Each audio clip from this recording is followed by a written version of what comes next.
Hey there, StarCraft fans! It's Falcon Paladin coming at ya with yet another edition of StarCraft 2 Legacy of the Void. Today it's going to be a match between Rogue and Taeja here on Simulacrum, the latter edition. Bottom right-hand corner, it is the red Terran player, Taeja. And in the top left-hand corner, we have ourselves a blue Zerg player, Rogue.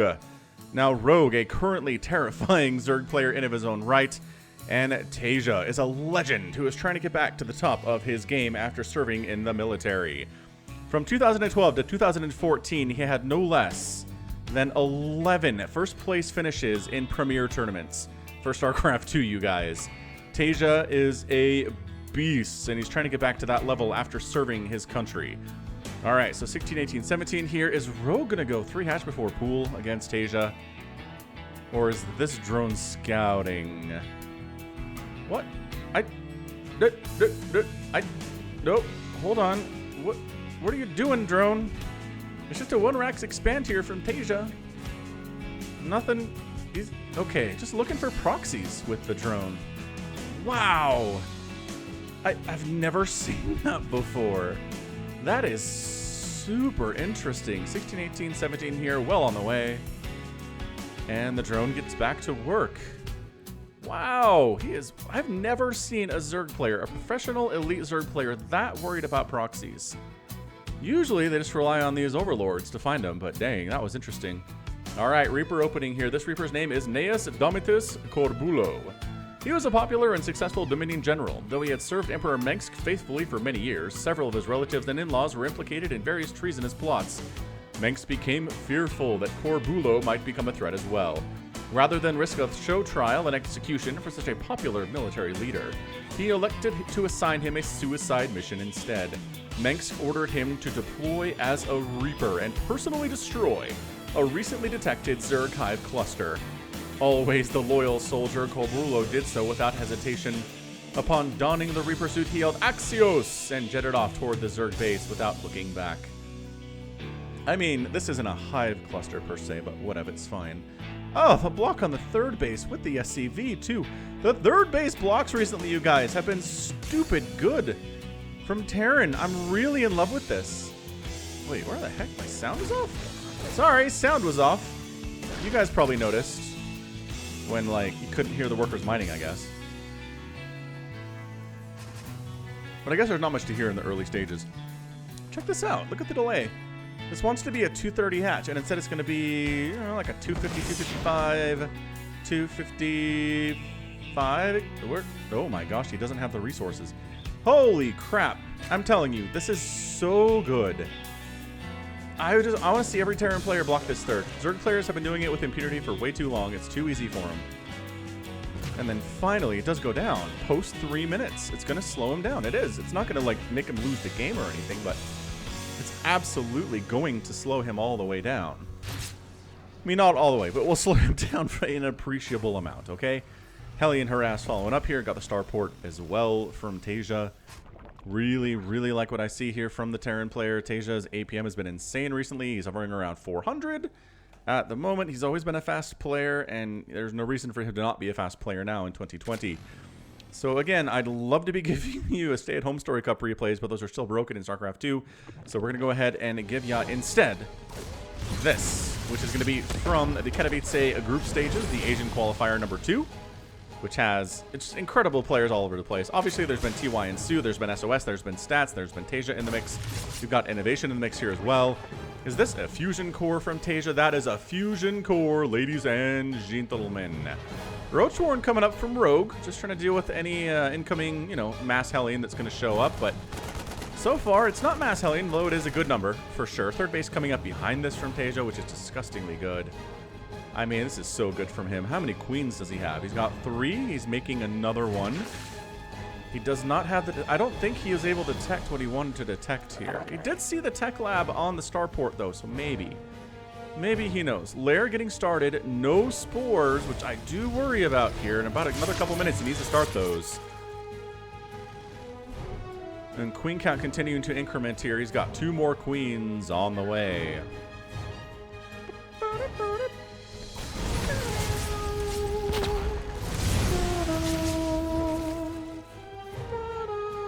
I like the creeps right out to the edges of the base. That's something that I need to do. Omicron always reminds me to do it, but I forget.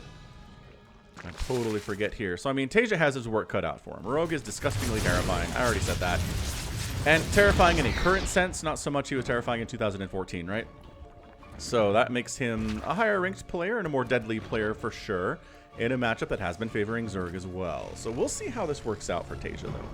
I believe in him. I believe he can definitely win this game. He has the ability. He's got the skill. He has the concentrated power of will, which I think is generally all that you need. That's the recipe, right? The battle cruiser does reveal itself to this overlord. I believe the overlord might have seen it first because it does have speed.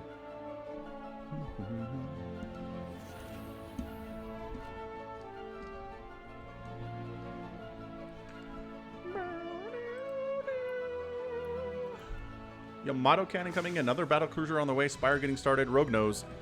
Rogue knows what we're dealing with here, ladies and gentlemen. He's going to go for those corruptors. He's going to be ready for this. We've seen a lot of battle cruiser on the channel recently, which is going to make, well, a lot of people happy, but especially Nemesis. If you see Nemesis in the chat, be sure to let him know the battle cruisers are his favorite, and that's why he's here. Let him know that you know him and what he's into. So third base landing, battle cruiser trying to get stuff done. That queen is running, but is going to die. There's nothing to save her at all. Are there no spores here at the third? The drones have to run for it, man. They gotta run for it. Oh, there's a spore down there to the south, but not up to the north. And then the queens come from the north to try to help with that too. And they do chase away Le Battle Cruiser. So far, though, he's got 9 kills, which is pretty good. I'm not sure he's entirely paid for himself because they are 400, 300, which is extremely expensive. Hellions moving out. Is Taeja meching this? Dude, he's meching it. 3 factories. I really need to stop assuming that we're going bio against Zerg because the number of meching Zerg players we've seen on the channel recently have been pretty high. So 9 Corruptors in production to deal with the battle cruisers. Excellent job. The Roaches are here to deal with the Hellions. The Hellions standing in and fighting there a little bit too long. Taeja a little bit sloppy there with his control. Great wall of supply depots is up, protecting this third base, but it's not complete yet. It's almost good. We're going to send a changeling in to see what's what, and there's a gap. There's a gap in the wall. There's 1 tank defending. The Roaches coming in from that side, and the Lings are going to jump in from the... No, okay, never mind. Never you mind. We're worried about the battle cruisers up this way. We're worried about the Hellions sitting on the edge of the creep here, too. These Lings just get massacred, though. They don't even kill a single Hellion. Double battle cruiser going to get a Yamato and a jump.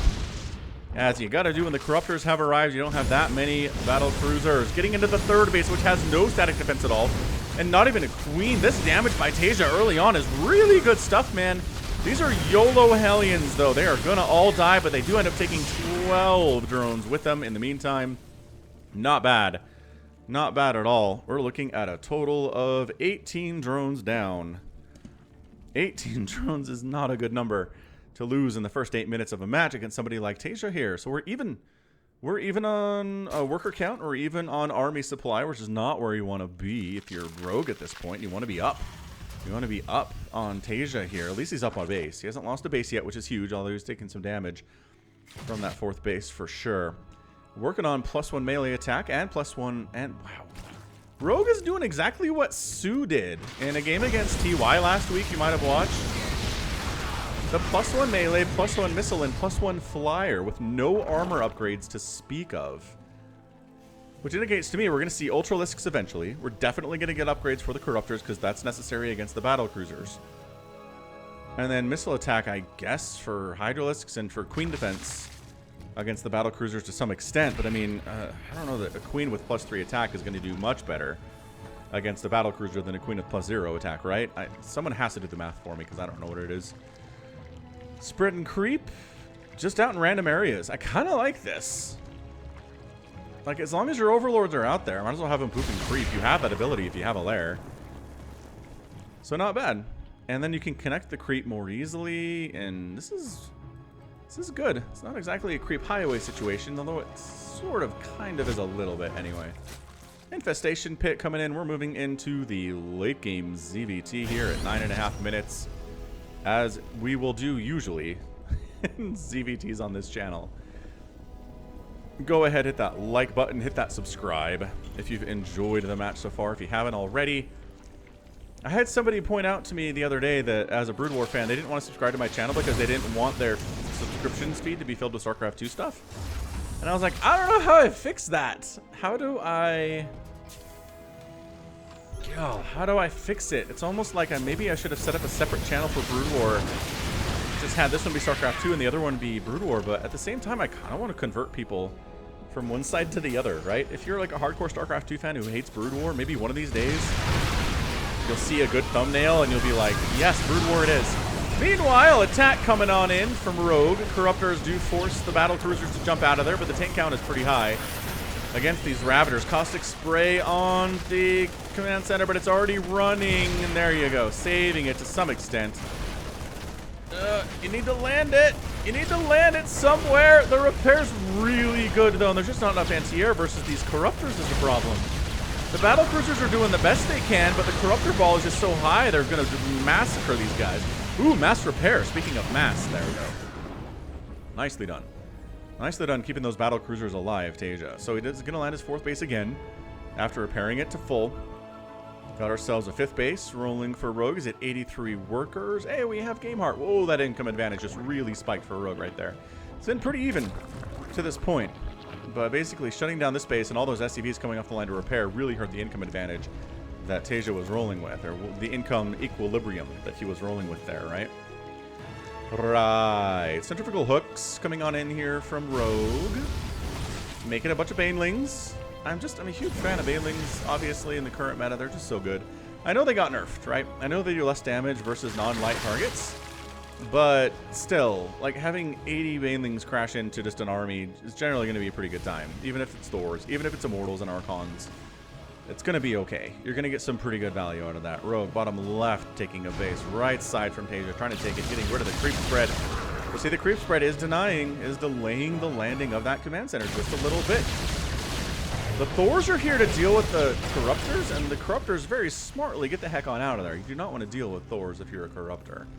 So landing the 5th base. 6th base coming in from Rogue now. His expansion timings have been sick. His creep spread is connecting all of his bases, which is equally sick and going to be extremely useful for him.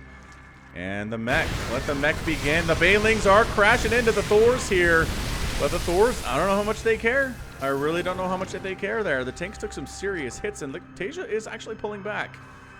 He is actually pulling back to try to get some repair done, it looks like.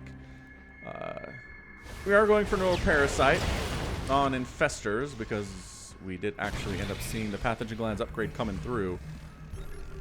Yeah, we're seeing a lot of Infestor play on the channel as well recently. I just feel like I went so long without seeing any Infestors, and suddenly we're getting them. But I guess against the mech, it's more of a no-brainer than it is against Bio. At least that's how the Korean Terrans seem to think about it. Nice dodge on the Corrosive Biles. Even though you're Thors and you're slow, you can still dodge dem Biles pretty effectively. So this Mass Corruptor Ball is actually kind of useless against this.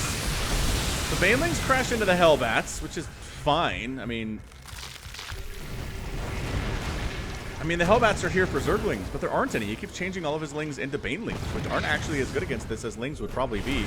I guess like a Mass Thor tank thing, Zerglings getting surrounded on this would be sick. But instead we've got so many Banelings coming in. Ravager Bane in production. Corruptors trying to fly into that 5th base and take it down. Battle Cruisers fighting. Oh, one of the Battle Cruisers goes down. Mr. Turret's getting some serious hits off on those guys. The mech continuing to push up the other way. Where are the Corruptors? The Corruptors are just like trying to find where those Battle Cruisers are so they can kill them. But check this out, man. Pre-splitting his mech. And the Banelings all die and don't kill anything there. There's a lot of injured mech here, but it's not dead. Those Banelings are going down. This 4th base is under direct assault. This is what's scary. This is why you had the Hellbats in the first place, is this Ling bust through with a bajillion Zerglings with +2 attack, and suddenly all your Thors are done, and that is that for that push. C'est ça there. The Corruptors flying out with their little rockets on their backs because they're mech Corruptors, and that's how they propel themselves. 3 drones going down over here. Jin Air Rogues at 6 the base. Taeja, again, the Zerglings. There are not enough Hellbats or Hellions to really save the day. And that's why he was busting up those Hellbats, man, so that there weren't that many for when this wave of Zerglings started to come on in. The good news for Taeja is he hasn't lost any bases. I jinxed him. I jinxed it, and this planetary is going to go down. There are no turrets to protect it at all. You can't repair through this. It's just a waste of resources, man. Just let it go. Where are the Thor? Oh, the Thors are all dead. That's why the Thors are all dead. Taeja, you're in a bad place. I love you, man. I want to see your comeback complete, but this is not a good place for you right now. Oh, Snikes. I mean, Rogue replacing that 6th base over this way. 5th base getting replanted to some extent here from Taeja, but it's a little bit scary to fly a command center over this way because the corruptor count is so high. Like, he's had a bunch of corruptors forever. He has lost 13 of them, but he still has 13, which is hilarious. Income has been favoring Rogue really ever since that giant swing that he had about 5 minutes ago. It's still been favoring him just because he hasn't really lost any bases or many drones, if any, whatsoever. That said, this base is under attack. Got a bunch of blue flame Hellions in here and got some tanks. So that hatch is probably just going to be sacked based on the positioning of this army. There's really no saving it. Hang on. Hang on. Never mind. He's going for it. He's jumping down the ramp. He's getting Banelings on top of everything. The backside Baneling hits are insanely good. Trying to jump on top of these Hellions. The Thors absorb the shots gratefully, and the reinforcements from Taeja are not too far away. That hatch is going to go down. So there was a temporary saving of that hatch, and it might even be temporary still. But it is so injured, I can't imagine it's going to stay alive for much longer. Taeja expanding all the while. The Corruptors see this coming, though. I mean, just the vision available that he has. He's trying to run. Oh, Command Center, you cannot run. You cannot run from your destiny.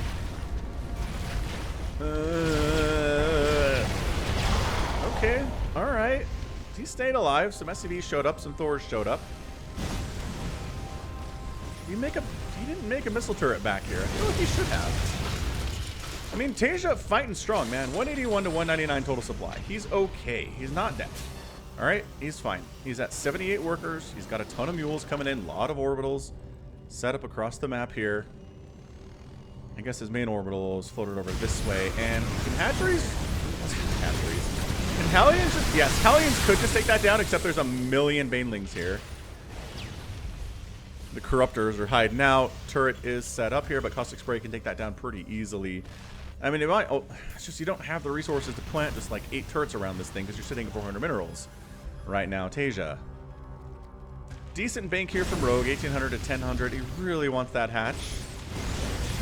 77 HP. Keep poking. You got it. There you go. Hatch down. The inevitable. The inevitable has arrived. I knew it wouldn't survive for the rest of the game. There was just no way. C'est pas possible. Meanwhile, Ling Bomb down here to the south at Taeja's 3rd base. 21 SCVs die. A lot of Banelings and Zerglings die, but Rogue can afford to take those kind of losses based on the bank that he has. He's making 42. More Zerglings. This base goes down, and this wave of Lings shows up. Oh, the Corruptors are not willing to sacrifice one of their own in order to take that down. It could have sacrificed like 1 or 2 of the Corruptors and I think finished off the planetary. But he is smarter than me. Maybe he knew. Maybe he knew there was just no chance. Another hatch coming up from Rogue. I mean, this is just not looking good for Taeja at the moment. He's really backed into a corner right now. He did save his top right base. He is replanting this bottom side base here too. But Rogue just going Ravager, Ling, Baneling, Infestor. Hasn't really used the Infestors for much. He wants to Neural Parasite some of these Thors and tanks. There really hasn't been a prime opportunity to do so yet. He's coming up this ramp. He's killing some tumors. The direct fire on the hatch. That's a canceled hatch. No, doesn't even get the cancel off. Taeja doing some good stuff here. Oh, Cyclone's trying to save the armory, even though there are no upgrades coming because I believe 3-3 is done, and it is. So he's willing to sacrifice a couple Corruptors for an armory that was already dead. Like, there was no real use to that at all, interestingly enough. Here, remember those 42 Lings? These are some of them. They're coming in. They're going to try to take down this here base, and they should have a pretty good amount of success doing it.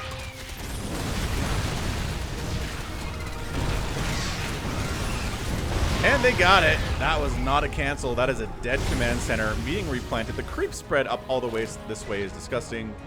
I mean, Rogue's creep spread got to this point a while ago and just really hasn't let up, is the thing. So, I mean, Taeja, the number of bases he's on is pretty good. Here come the Neurals, though, trying to Neural on top of these tanks. And the Banelings on top of the Hellbats, and they came out to deal with the Neural Parasite. Neural on the Ravens.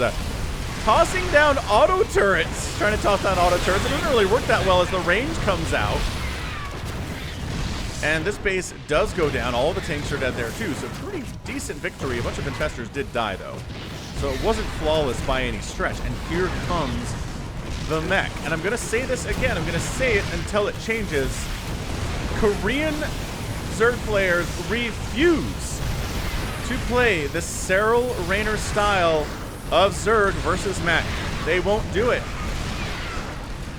And as a result, the success rate of mech versus Korean Zergs is way higher than the success rate of mech versus the elite European Zergs, Raynor and Cyril. I don't understand it at all. That said, with the Neural Parasite, the Zergling, this is working pretty well. Hellions are trying to take down. Can they do it? The Neural Parasite is kind of wearing off, but Banelings are crushing in. Zerglings and Lings largely on this Thor tank composition. Everybody going to go down in this mech. This guy is still knurled. He's got 16 kills, and some of those are his friends. And suddenly it's 91 to 51 army supply. Now look, I'm not saying you have to play like Cyril and Raynor to defeat mech as a Zerg. No. But the way they do it against elite Terran players, mind you, against Innovation, right? Against TY, against Maru, it makes mech look useless and completely non-viable. But you'll see how hard Rogue has fought against Taeja in this game. It's 21 minutes to go. Taeja still got 60 workers. Still got a good number of mining bases right now. He's killed some sources of income for Rogue. This battle cruiser, where's he been? I guess he's new. Sure, we're switching into battle cruiser now. Interesting choice. The Infestor hit squad is way far away to deal with this. And Baneling Ling bomb in the top right. That might be it. Losing that source of income is crucial for Taeja right now. This is his mining base, and this is his mining base. He has two mining bases, neither of which are super duper healthy. And this is how you win StarCraft. You kill your opponent's newest sources of income. And once their newest sources of income are gone, you're going to have a much better time. Simulation successful to Hellbat. Neural Parasite to Hellbat. Oh, and all this stuff, that's your GG. This feels GG. That said, it's 104 to 94 total supply. Like, Rogue doesn't have a massive army right now. Look at this battle cruiser jumping in to save the day. Dude, there's not much here from Taeja, but Rogue doesn't have much either. This is nuts. Rogue's down to 55 drones all of a sudden. Ling's popping out, running to their deaths. This hatch is going to die for the third time today. Again, newer sources of income getting taken down. This base, did this get killed by something? I missed it. I missed that one, apparently. I don't know when, though. Taeja retaking the top right-hand corner. Can land that command center over there if he needs to. This game, though! This is an insanely, stupidly good match. I'm really enjoying this one. It's 119 to 105 total supply. The worker count is about the same. The income is much closer to even than it was 10 minutes ago.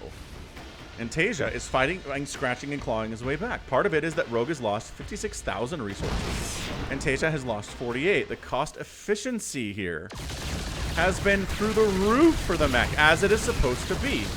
As it's intended to be here. This battle cruiser trying to kill these Lings will get there. But there were just 100 Zerglings is the problem.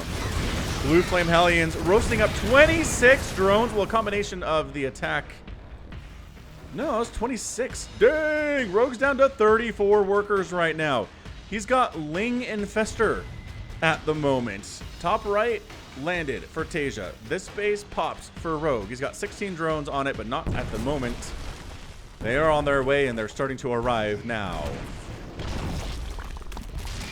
The cost efficiency here, insane. 4 hatcheries have gone down, 3 planetaries, and a command center have gone down today. It has been a base massacre. Top right, mining with 0 defense up there. I think Taeja knows that Rogue doesn't really have the units to spare to try to go take that down. Even though all it would literally take is like 10 Zerglings with the upgrades that they have right now. They have 3 attack, 3 armor, and adrenal glands. So, yeah, they're okay. They're okay. Blue Flame Hellions coming down to this base. The burrow, but the scan. Come on, figure it out. Transform and going after the hatch. Oh, and then just the splash damage kills some of that stuff. Zergling's just running around down here on Taeja's side of the map, wiping out stuff and not really being opposed by any stretch. There you go. The Hellions come in to deal with it. The Blue Flame Hellions with their 3/3 upgrades are going to be insanely good versus those Zerglings. Taeja takes the base that Rogue had just a minute ago. Oh my gosh, this match. I did not expect this match to be this good when I clicked on it. I wasn't able to catch it live. I didn't know what I was getting into, and this has just been super great. Like, super insanely good. 2 mech versus Zerg games in 2 weeks. Hope you guys are enjoying this stuff, because this has been a ton of fun to cast. Without question. I guess while I have you ever heard of the Falcon Paladin Hour? It's a weekly podcast featuring me and Simulacrum and Aussie as we talk about StarCraft 2. We talk about upcoming video games, and we review movies even. We talked about The Train to Busan a couple weeks ago, which is a Korean zombie movie that's really excellent from 2016. Also do reviews of, you know, TV shows we're watching, anime we're into. My boy started getting into anime. He's been watching My Hero Academia, which has been kind of fun. Zergling counterattack from Rogue. He's got enough resources to make Zergling counterattacks, that's for sure. And this base is getting taken by Rogue too. Who's assimilation successfully? Oh, on these Hellbats. And then they murder each other. This guy comes out of it and he's like, where did my friends go? Do you think you're conscious when you're being neural parasited? Like, can you tell what you're doing, or is your mind just go blank while the infestor is controlling you? What do you think? Let me know in the comments. I think, for horror purposes, you're fully aware of what you're doing, you just can't stop it. So, like, he just murdered his friends, which is a darker reality than he just blacked out and his friends were dead, right? Dude, this is crazy. I think this base needs to die. If Taeja's gonna win this game, he needs to kill this base. Which, he has 1,000,000 Hellions. So, like, maybe he was clearing creep. Oh, but everywhere you go, you're getting neural parasited. Rogue has made more neural parasites in this game than I've seen in a long time. Oh, maybe. I did the Guru versus, who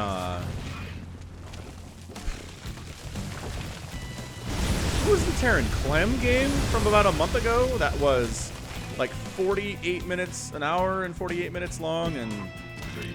Oh, neural on the Raven. How do you kill it, though? You don't have infested Terrans. I guess you bring it over to the Queens. You toss down auto turrets and you kill yourself with it. And these are his auto turrets now. Those are Zerg auto turrets. Oh, that's so cool. That is stupidly awesome. Yeah, this game might get an epic tag. Both players are back up to max after being down to like 100 supply 5 minutes ago. Because that's how this game works. The income is actually favoring Taeja, which is insane. Are we going to mine this map out? Is that what we're trying to do here, guys? I feel like that's what we're trying to do here. So Rogue has 2 mining bases. Taeja's got 2 mining bases. I think they have 2 bases that are on comparable sources of incomes that or resources that are left. This is suddenly a huge army from Taeja. He coming up here. You're gonna take down your spines. You can use your assimilation successful on these Hellbats if you want, but that means you don't have them for the Thors. Just kidding. Maybe we come around the backside with the infestors and neural parasite everything. This is so chaotic right now. The backside. Getting neural parasited, Banelings cruising on in, tanks getting some serious hits off on these roaches. Any more neural parasites available right now? I don't know. The Thors are remaining. Yes, 3 more neural parasites coming down. Yamato on the Overseer, trying to take down the infestors with this battle. Cruiser the Corruptor trying to stop them happening. The guys are back out from the effects of the neural parasite. It's 79 to 33 total supply, and good game, Taeja! What?